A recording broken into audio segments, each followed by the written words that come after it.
All right. All right. So let me tell you about my transformation.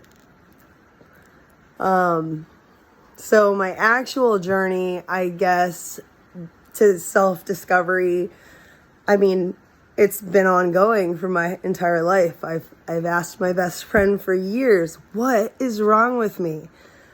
Although I'm not a psychologist, like, I'm pretty good with knowing about different things because I've researched them all to find out what was wrong with me.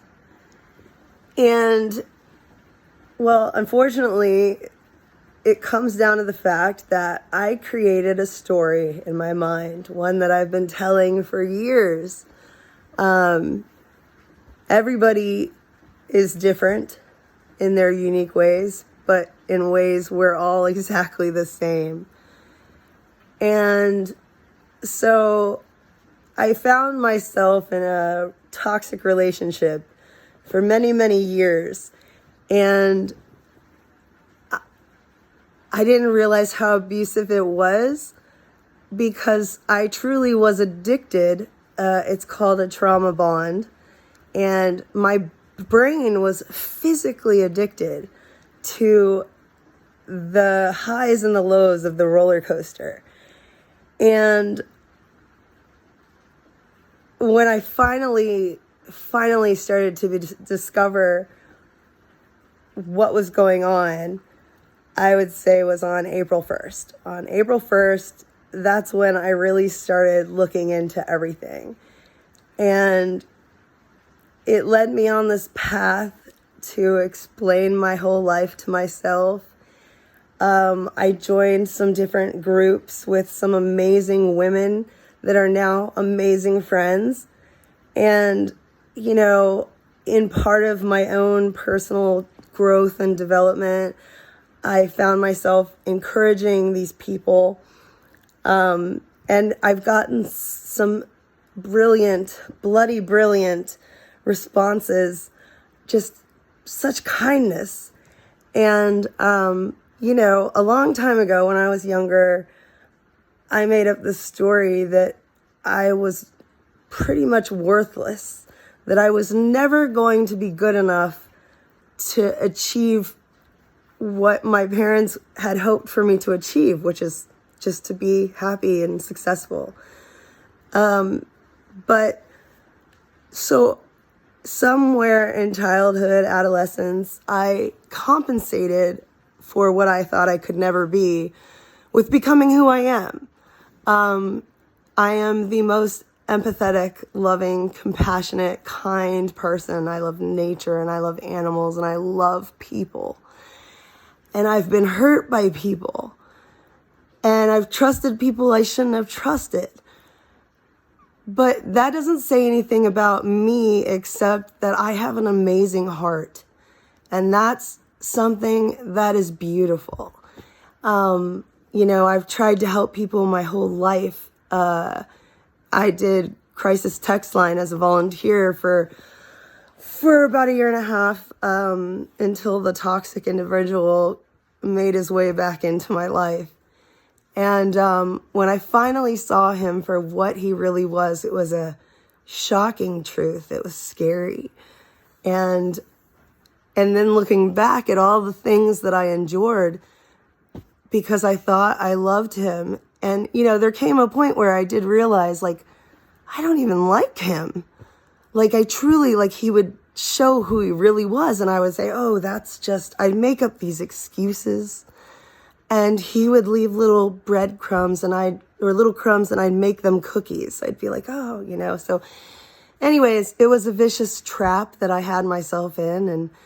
But I guess somewhere inside of me, I didn't deserve better. I didn't think I deserved better. And so as I'm going through this transformation and I'm every day since April 1st, I'm healing, you know. Well, it was April 1st is when I started looking into stuff. And from April 1st to April 17th, I was barely even alive, I would have to say. it was like I couldn't even get off the couch. Nothing mattered. I wanted to throw my plants away. I didn't want to do anything. All of my zest, I was empty. And on day 17, I was like, okay, this can't go on. This cannot go on. And so I decided I was going to get better. And so I just kept going. And I've made connections with people. I reached out to people. I reached out to a very old friend of mine, and oh my gosh, I can't believe I'm about to do this because it's not even that fair, but it's part of this transition that I'm going through. So, okay, Karen, I have not been authentic, and this is something that's been bothering me since probably 2009, when you welcomed me into the Moms Club in South Florida. And I was pregnant, and I was like, I don't even have a kid. And you're like, doesn't matter, come. And those women changed my life then, and y'all everybody from the Moms Club came to my baby shower. And then at that point, I ended up getting to host what was the biggest Moms Club get together. And oh my God, it was so fun. And so there was something that okay, so this goes back to when we were we were teenagers. And there was this boy that came to visit his grandparents, and he lived behind my house. And like, you ended up getting to kiss him or something. And I was so jealous of you. And right around the same time, it was my birthday party. We had a pool party. It was fun. And so I have this picture, and I did this when I was a teenager, and I cut your picture, like there's cut marks in it. And I just want to say, I am so sorry that I was so jealous back then that I would deface a picture of you that is so valuable to me, but it's also, I guess in a way, it's like a lesson in a way. And so allow me to apologize for that, because ever since that Moms Club, and I got to really know you, because I look back even at like high school, and I used to think, like, as you watch everybody grow through Facebook, and you're like, oh, I didn't really like that person. And then you're like, why didn't I like that person? High school, being a kid is hard. And so I'm genuinely sorry that I defaced your picture. I had to get that off my chest, because I've seriously been thinking about this since I reached out to you. So everybody, I'm sorry, I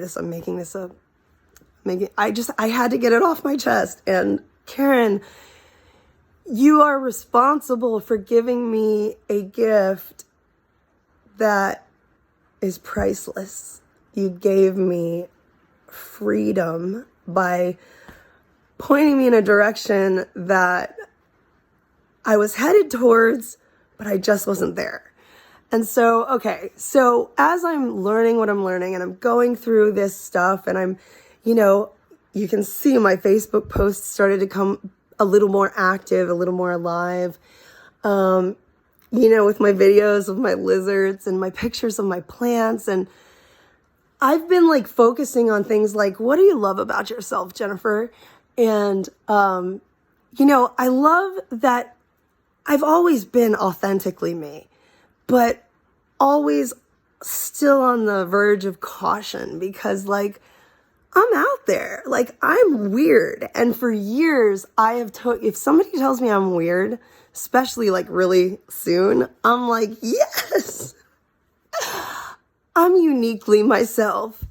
And I like to be goofy, and I'm funny, and I love talking to strangers, and I love calling people by their names on their name tags when I thank them, and I love holding doors for people, and I love being there for a person when they're hurting, because I know what pain feels like, the deepest pain.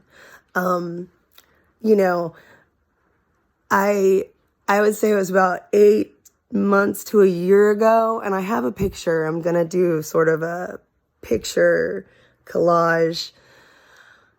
Maybe I'll do it on the back of this video, but there's a high likelihood that I wouldn't be able to figure it out. I might try because it'd be kind of cool, because it's allowing me to be my most authentic self, to show you a little bit about my story, about what I've been through, and about the transformation that's occurred. So maybe I'll try to figure out that. But in the set will be a picture of me looking off, and then a picture of feet dangling over a cliff. It was off Culp Road in Calico Rock, Arkansas. And I sat there on that cliff because I was really thinking, this hurts so much and I don't know what to do. So maybe I'll just end it. But I didn't really want to die, because I knew I have so much to live for. And this can't be the way it ends, and certainly not over him. So I asked for help. I called somebody. He answered, and I said, I'm sitting on the cliff. Tell me not to jump off. And he said, don't jump. And then we talked for about 15 minutes, and I cried a little. And I looked around, and I was sitting in one of the most beautiful places, and everything was so peaceful. And I knew, like, I'm glad that I didn't do that. You see, no matter what I've been through, and, nobody's family is perfect. And, like I said, we make up stories. Things happen, and then we make up a story about what happened, and it sets the course for our life. And sometimes we do this thing with people. It's a human trait. We can't even help it, where we tend to lock a person into a box. I've told lies before, but Jennifer's not a liar. And if somebody says Jennifer's a liar, well, then I don't have the opportunity to get out of that box. But if somebody says, if I have a relationship with somebody and I'm telling them a bunch of lies, then they can say, well, Jennifer occurs to me sometimes as a liar. But that doesn't lock me into that box. And so unfortunately, I've done that with people in my own family, to where I decided that they were this way to me. And what happened was, by telling myself that story, I then began to gather evidence that I'm right, that I'm justified. So if I'm always looking for something to be wrong, then no matter what, they don't have a chance they could say anything. And through my skewed view, which is not real, I can turn anything into an insult if I'm looking for it. So can you. That's what we do. And so to realize there's just so much. So the point is that inside of me has always been this light, even on my darkest moments where I wanted it to end, there was just still this little flame. And starting April 17th, I started to fan it a little bit more and a little bit more. And I started making friendships, and I started making a little more effort. And I reached out to my friend, Karen, that I apologize to. And again, I'm sorry. And she was going through a very difficult time because she had just lost her mom. And so, but I don't know why. I had seen in posts that she had been sharing from her mom, because her mom passed away from cancer, and she left behind words for her family and for the world that were so touching that Karen shared with me. And basically, what I had been seeing Karen post had impacted me. It had touched me. And so when I was needing help, I reached out to her. And she jumped in instantly. And she shared things with me. And I just had it. She mailed me a book. Here it is. She mailed me a book. And she also asked if she could have somebody call me to talk about this landmark forum. I have no idea what this is. And so she calls me, but it happened literally like 5 minutes after this incredible thing happened. Excuse me. I was voice texting with Amanda, and I was just getting through telling her that, like, we've got this, like, we can do anything we put our minds to, and we just keep doing it until we are awesome. And I pressed send, and so, my phone does not have predictive text on it. I took that off. And, sometimes when you're moving your phone around in your hand, you press some buttons, and it ends up being like XZYLOP1257 and random letters. Or if you have predictive text, then some random sentence you didn't write. So I look down and I see that there's letters typed, so I instantly start backing up, but not before I read what the words said. The words said, "Be free." I was so moved by it that my whole body began shaking. I mean, I was just like, what? What in the, like, how is that even remotely possible? And I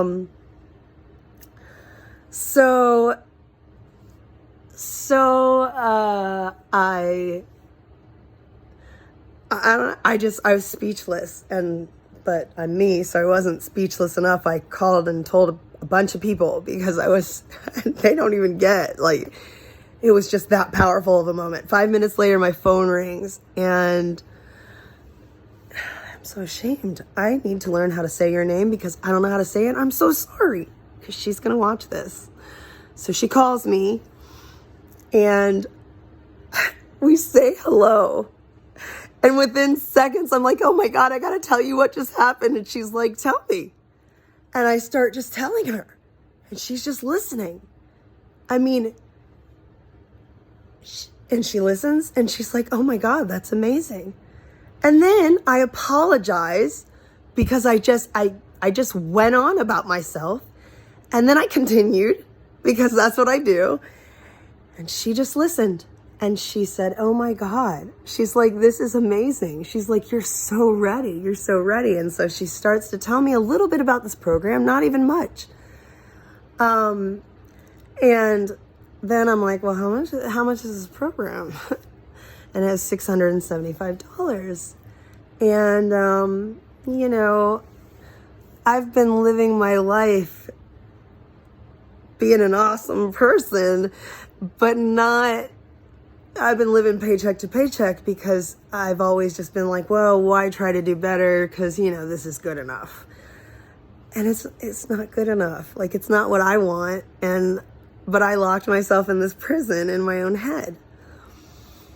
And so she says to me this. She says, okay, because I told her I had just paid off, it was a small credit card anyways. Don't worry. My credit is, oh shoot, I'm defending myself. Look at me. I'm trying to justify. Sorry. I don't care. My credit is good and I don't have a credit card problem. So my credit card has zero balance. So I was like, okay, you know what? Like, I got this message on my phone that said, be free. I'm searching. I'm clawing. I'm going through the box that my mom made. I have this amazing box of a journal she wrote when I was born to I reconnected with my third grade teacher because I have all this art, and he had wrote some very detailed things about me on my report cards. And so something just told me to reach out to him. And, we had a moving conversation. And so I figured, okay, what the heck? Because she said, as you know, she knew. I was like, I really can't afford to do this. And she says, I'll tell you what, if after the course you don't feel like you got your money's worth, she said, I'll reimburse you. And I said, okay. And of course, you know, no, I was never going to say, hey, I need my money back no matter what happened. But, and because I knew that, I went into this with full intention to heal because I've wanted this for my whole life. And, you know, like I'm not depressed, like, but I see how in my whole life it plays out that way, you know, but it's like, yes, if bad things happen, I feel sad, but overall I feel generally happy and, you know, like I don't have a problem expressing myself and I get joy from being kind to other people and loving people. And, but that is inherently a problem there right away, because what I was trying to do was love from the outside in. I was trying to love everyone so much that then I would feel the love. And it's like, you can't, if you're on low battery and you're trying to go fill up everybody's batteries, you don't ever really recharge. Love is obtainable to all of us to be whole and complete. Oh my God, I didn't even think about this. I wrote down in my notebook, actually, when she first started talking about it in the form I went through. Oh my gosh, it's the wrong notebook. Oh, I'll just tell you. But, okay, so I even messaged both of the graduates who told me I needed to do this. And I said, I have this problem with the word integrity. And it was also in that word was the word perfect. And by standard definition, nothing's perfect. Like, huh? So I just couldn't understand that.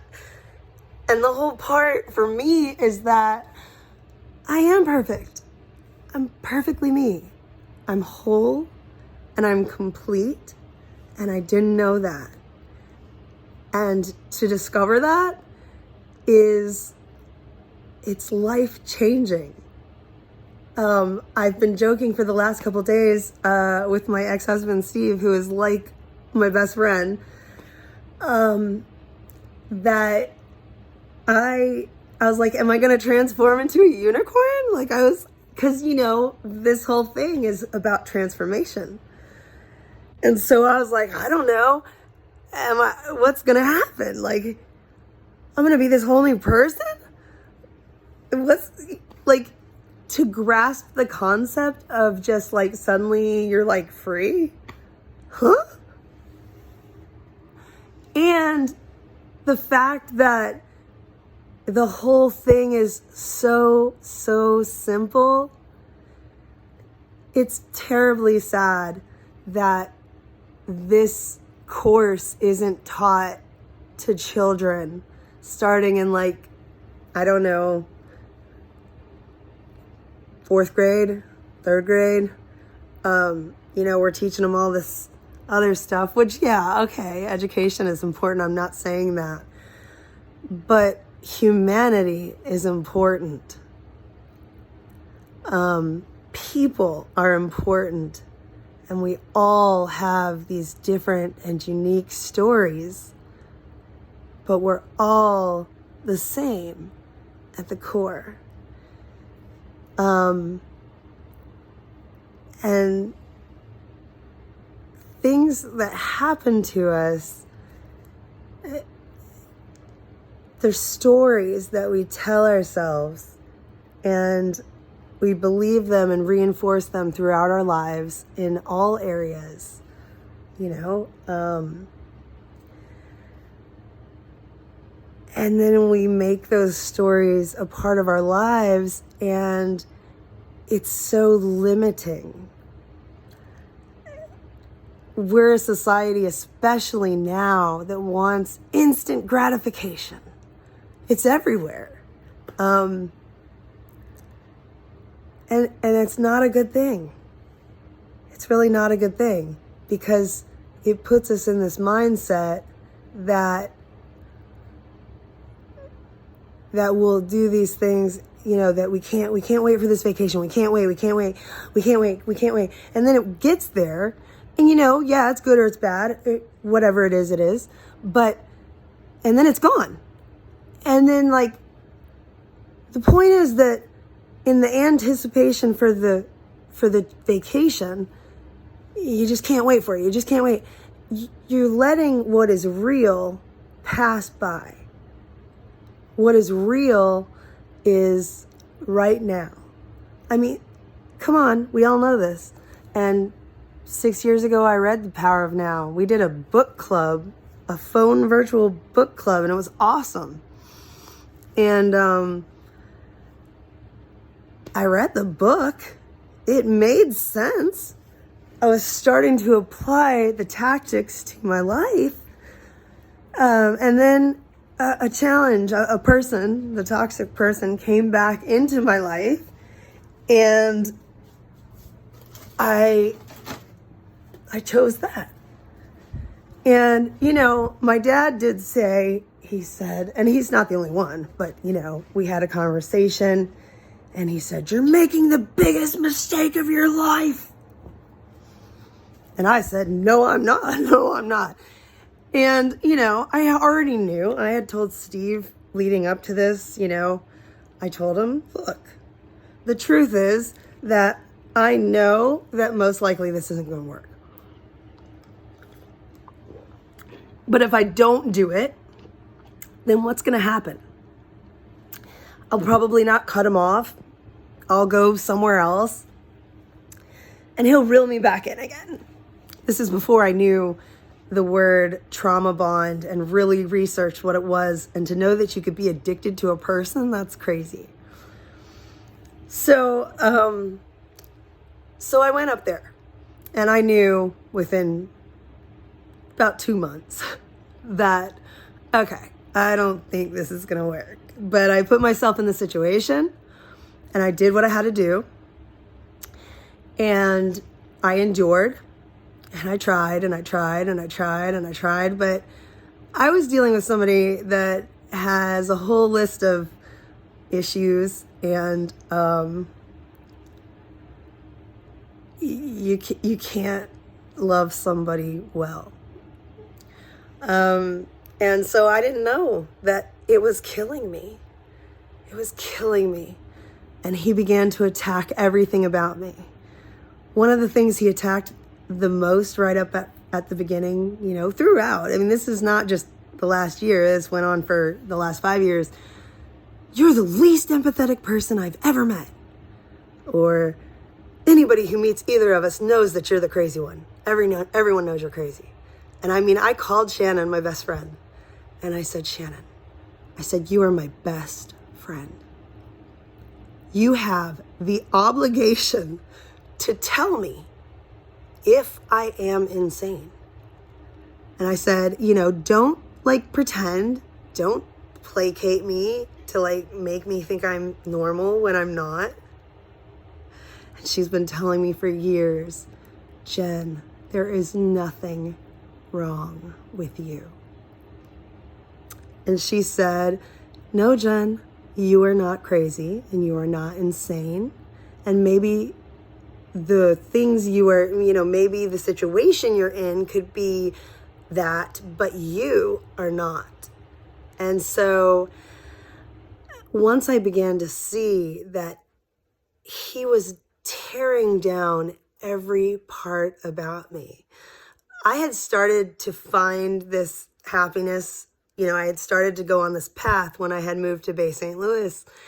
And that was another, I had lost down to the lowest of my adult life. I was 173 pounds. My heaviest was 367 pounds.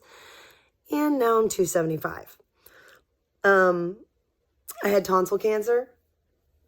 And I had 37 radiations and 8 chemos. And I went through it pretty much alone. And Lane said he was going to be there for me, and he decided right after my first radiation treatment that he was going to move up there. So for the following 7 weeks, I set my treatments to be the last one on a Monday and the earliest one on a Friday, so that I could make a 22-hour round trip visit for 2 days for Saturday and Sunday. And I did that for 7 weeks and throughout the whole treatment. And then he broke up with me in the hospital. I did a 30-day stay in the hospital. And day 12, he broke up with me. And then I got out of the hospital, and he had me come up there. And he told me to unpack my stuff, so I unpacked my stuff. And he told me, never mind, he changed his mind. So I packed my stuff, and I moved to Mississippi. And I started to do great.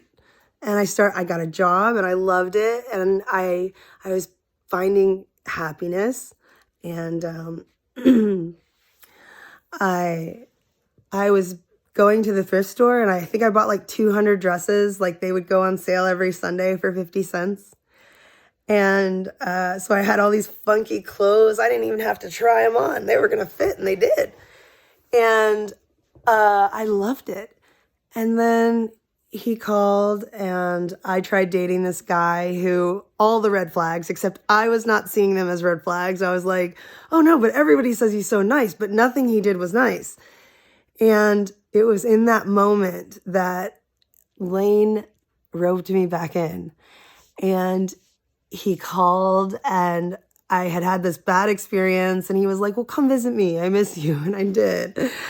And that sent me down this path. But, okay, I got really sidetracked, but I'm trying to convey also what this course has helped me to do. So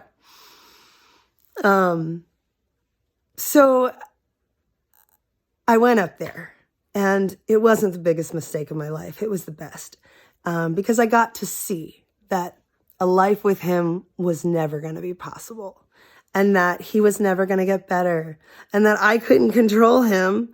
And so therefore it was only going to keep getting worse and worse. And so I moved to Gulf Breeze. And so in 4 months, literally in 1 month, those of you who read my Facebook page, I guess that's how you got to here. But I have knew everything.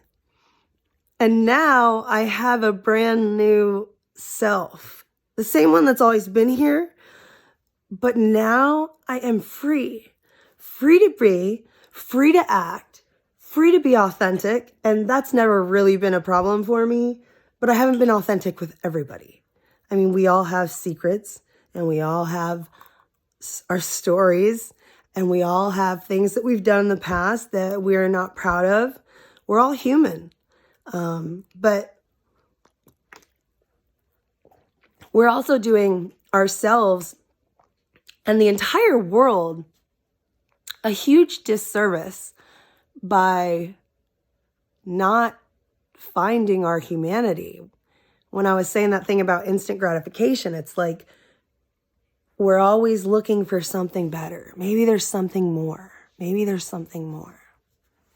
And we search because we've got this sort of like emptiness, like this, we all kind of feel that, like, well, what else is there? What does this all mean? What does this all mean? And we're human beings, not human doings. And most of us just do. We're so mechanical, automatic. We're always on autopilot every day of our lives. We're not really present. We've got our phones in our faces every second. Do you know that I take it as a personal challenge? And it's been difficult through COVID, gotta be honest. But whenever I go into a waiting room, I don't look at my phone. Not once. Because I'm just like, I will once I get in the room and I'm alone. But when I'm sitting in the waiting room, if there's a person there, it is my intention to get them to conversate with me. I love talking to people. I love talking. And now I'm going to get better at listening because people are important and we've all been through things. And you can't really put yourself in somebody else's shoes because you haven't walked in their shoes. We can empathize and we do our best, but most of us are kind of just waiting for the other person to get done talking so that we can start talking again. Or we get in these really heavy debates about we're right. We want to be right so much. We want to be right. We want to justify ourselves and defend ourselves, and we just want to be right. What is right and what is wrong? What is true and what is false? There is a beautiful world out there, and I've been loving my backyard. Like, I love my house, and I set it up like a party room. I got my laser lights. I got my fog machine. Now, I am cluttered and messy because I choose to be cluttered and messy. But what I just did there was I accepted myself. So much of us we're trying to change, and then it's almost like whatever it is we're trying to change persists, right? Because we're resisting ourselves when what we need to do is accept ourselves because we are who we are. And we are who we are, and we're not who we're not. But I'm no longer confined to the mentality that I've had that I keep a messy house. I'm a hoarder. I can change that because I'm not resisting it anymore. Because that's what I am. Because all this stuff, what is all this stuff? And, I'll go through it and know that I don't really need it. But then, yes, I do. I'm like, no, but I might need it one day. Well, guess what? I've had a lot of one days come up where I'm like, I know I have that thing, but I don't know where that thing is. And, I think also with hoarding and overeating in my case, I think it's been my attempt to fill the parts of me that were empty, because the real me, who I am, my soul was in a prison because we're humans and we're these mechanical beings that want to create meaning. So what I went through in the Landmark Forum was an incredible experience.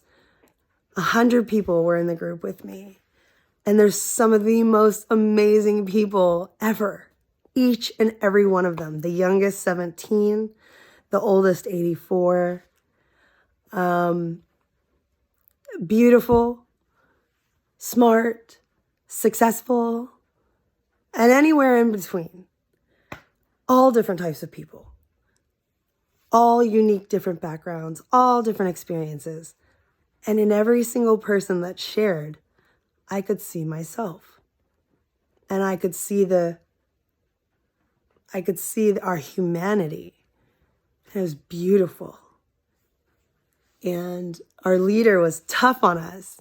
And it was so fun, not fun, but it was, that's the wrong word, but it was an experience to watch her into somebody and really challenge them to make her points where all of us could see it.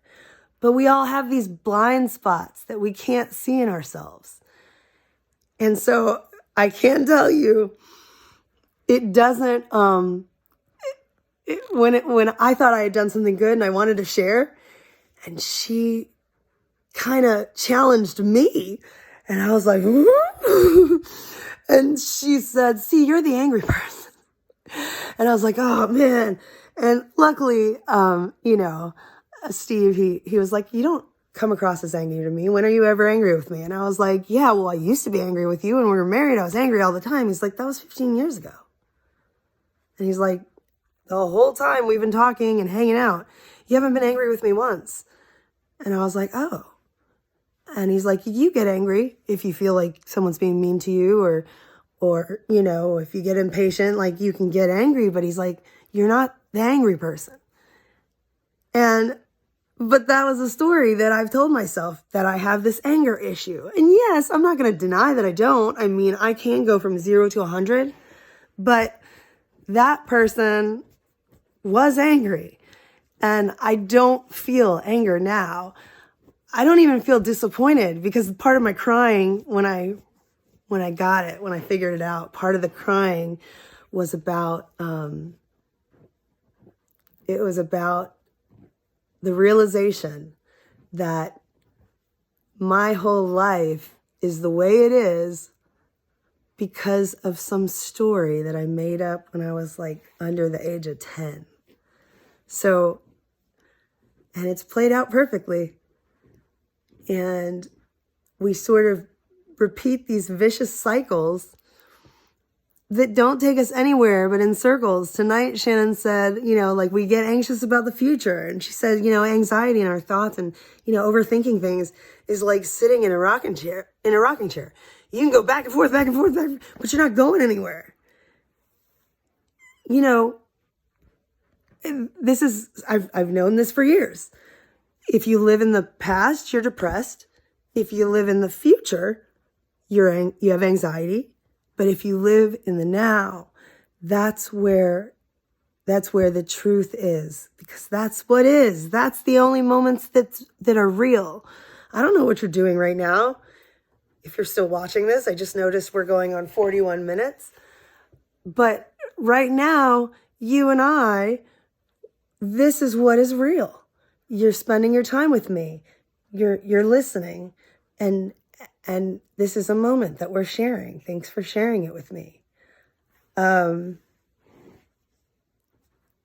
the past, you can't change it. So why do we bring it into our future and our present and just make ourselves miserable because of some story of who we think we are? And I know it's scary. Now we're getting on to like the ego, but the ego has a lot to do with it. Look it up. I recommend you read The Power of Now. And I'm not through with this book, but I also recommend you read The Untethered Soul. And I also watched I listened to Un-F Your Life, which was available on YouTube for free.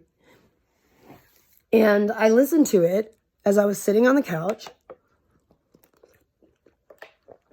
The guy who read it had sort of an accent, like Scottish or something, I don't know. He was somewhat pleasant, and he cussed in it, and I liked that. And so at a certain point while I'm listening to it, sitting on the couch, he was like, if you're expecting things to change, you got to get up off the couch, or something like that. That's not a direct quote, but it spoke to me. And I was like, that is true. Because I'll call people and I'm like, how do I do this? How do I clean my house? How do I do anything? Like, for a while, I was having to send pictures to Steve because I was too embarrassed to send them to anybody else, and saying, hey, this is what it looks like now. I'm going to send you a picture when it's done. So, I'm reaching out for help in all areas. And so then he would say, good job. But I knew that I wasn't doing it on my own because I didn't value myself, because I didn't think I was worth cleaning my own house for myself. And I don't like it to be messy.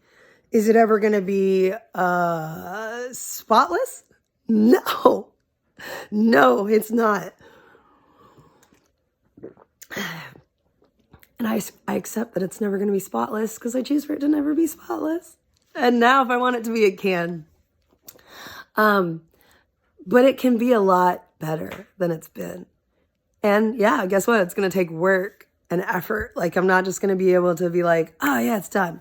But when I was listening to that book and he spoke to me in a way that I perceived as, you've got to get off the couch and do it, I was like, okay, fine, mister. Huh. So I got my speaker, my little portable speaker, and I went into the kitchen, and it's so scary. And as I'm doing this, he's like, see, everything that you have in your life, you make it as big of a deal as it is. You know, you're like, oh, I don't want to do this. Oh. And that's exactly what I do. I'm like, oh my God, but it's so much. Well, oh God, it's going to take forever. And so I give myself these reasons to justify why I just can't get started.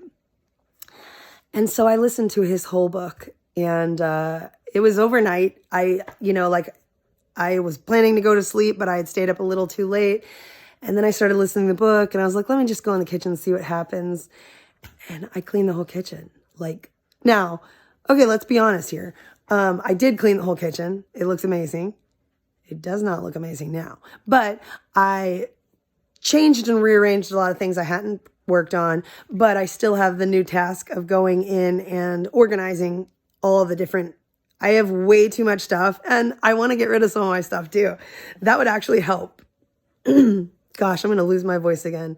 I actually just got my voice back about 5 days ago, maybe 6. And I lost my voice for about a week, and it's no joke because I talked incessantly to everybody who would listen for way longer than the 46 minutes you've been listening to me now. I talked and talked and talked until my voice was gone, and I can hear it happening again, but I'm so excited. I feel like I've lost so much weight, but I didn't. Not yet.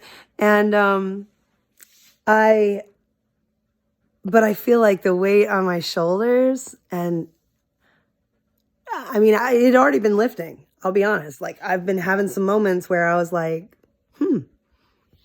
I'm feeling really good. And then I had a day where I felt really bad, and I cried and cried and cried and cried and cried.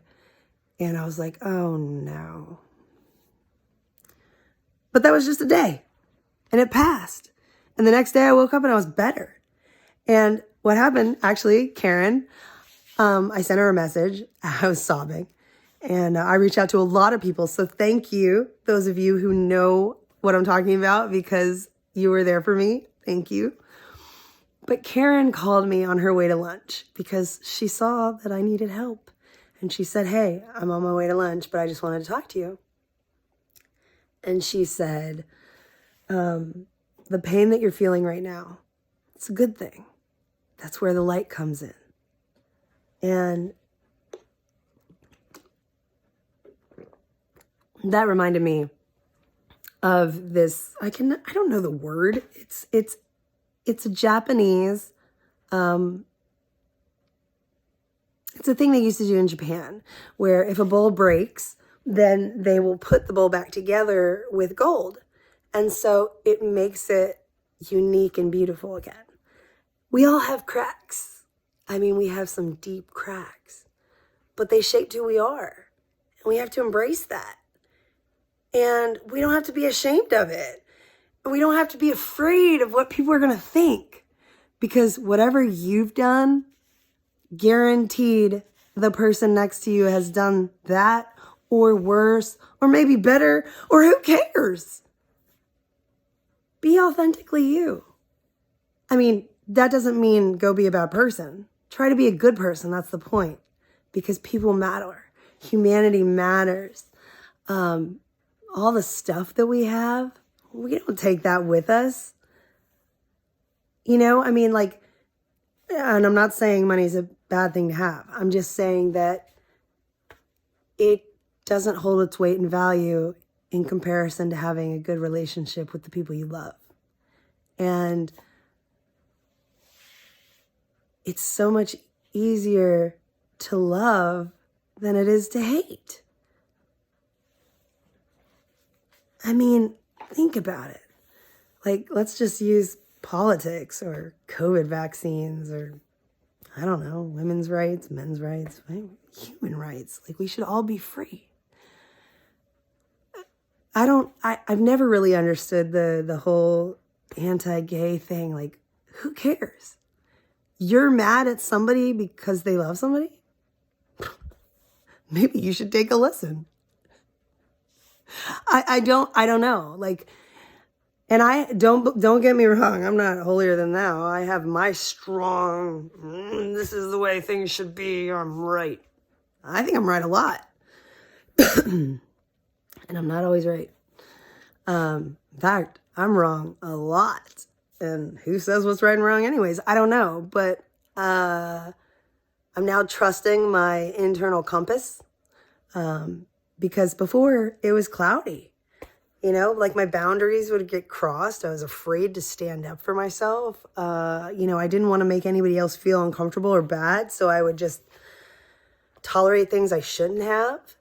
And I operated from a place of being fearful and not realizing how powerful I am. And that when you speak authentically, like truly authentically, like I'm authentic for sure. Like I have no problem being that and weird and quirky and I talk a lot. But I wasn't authentic in relationships or with myself. I've been living an inauthentic life with myself because this is not how I want to live, and yet it persists. But now I feel like I've been gathering all these keys and all these keys and all these keys, and I'm like, I know I've got them, and boy, I've got them now. And yeah, I'm not a unicorn, but I'm a brand new Jennifer. I'm the same one, but I'm a transformed one who is free to be and free to act, who now sees what is really meaningful and what isn't. And I don't have to carry the past around anymore because it's not real. Oh, and don't think I'm not going to have speed bumps. I mean, I think that this is kind of like a lifelong journey. It's a lifelong practice to, you know, because that voice that you hear, the one that's always in your head, some people are unaware of it. Mine, you think this? You think I talk a lot here? That's about like, imagine lots of those voices, some at even faster speeds, going on at all times in my head. That's what it's like in there sometimes, to where, you know, that's why I talk so fast. Yeah, I've got so much to say. I got a lot of stories. But they're not real. And I can let them go. And I can leave the past in the past. And I can wipe the slate clean. And I invite everybody in my life to be authentic with me too.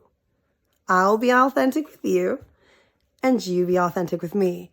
And what I mean by that is, you know, I'm not mean by nature. So if I say something that hurts your feelings, say, hey, Jen, did you mean it like this because it kind of hurt my feelings? I don't want you to have some chip on your shoulder thinking that I might have meant it as an insult, because most likely, I promise you I didn't. Just like I'm going to do the same with you. If I feel offended or something, I'm going to call you out, and I'm going to say, hey, like, you know, I just wanted to make sure. And if you mean to be mean to me, well, then tell me. But, you know, I don't want to walk through life anymore being angry for things that were perceived by me through the eyes that I was looking through. Because now my eyes are different, because they're seeing what is. You know, a lot of times we as humans hurt people. Sometimes when we're angry or we're hurt or we're feeling insecure, whatever, we project, and it's not cool. It's harmful. It's hurtful. And, you know, we're always already listening, meaning, you know, we decide that somebody's a certain which way. And when we decide that, it's like they're now locked into a box. So whenever you interact with that person, you're already in your head. Like if your boss is an asshole, you're like, oh man, I hate that boss. Oh my God, what's he going to say today? And then he could be like, hey, good morning. And you're going to be like, oh, yeah, I bet he really meant that. No, he probably meant blah, blah, blah. And you tell yourself a story every time. So if you've decided your boss is an asshole, how is he never not an asshole? You don't even give him a chance. And I've been doing things like that to people in my lives, and I was wrong, and I'm sorry. And, you know,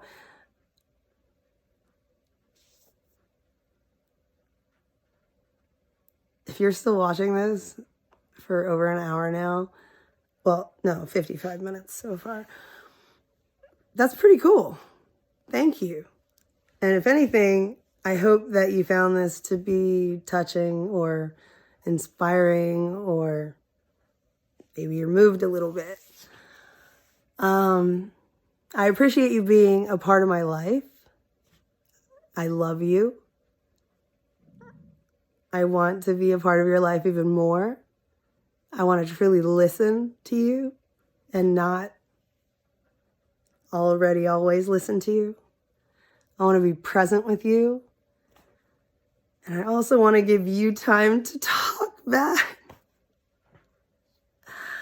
I don't want to just say, hey, how are you? Good, okay. You know, like let's talk. Let's get to know each other. And if you need some support or help or advice, or you're having a bad day, please send me a message and say, hey, Jen, this is what I need. And I can give it to you. Or try. Or even just be there.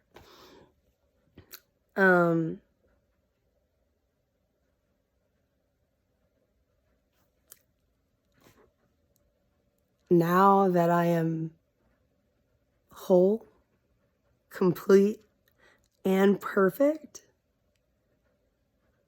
this takes the wall that I've been keeping myself behind away. And who knows what the possibilities are. But they're whatever I want them to be. Because now I can take the steps to get out of my own way and be what I want to be. Whatever that is. And I'm excited for that. If this is before Tuesday night, that's my forum graduation. And it wasn't until right before I made this video message that I was like, I didn't know how important it would be to me for the people I care about to be there. Because it's like, I want to stand for you too. Because I don't think there's a person in the world that couldn't benefit from discovering what I got to discover. It's worth $1 million. It's priceless. It's giving me back my life that somewhere along the way got lost. And I was just coasting through life, but not really being in life. Trying, but still not really getting it. And when you get it, it's like, wow. People matter. All the love. Have a great day.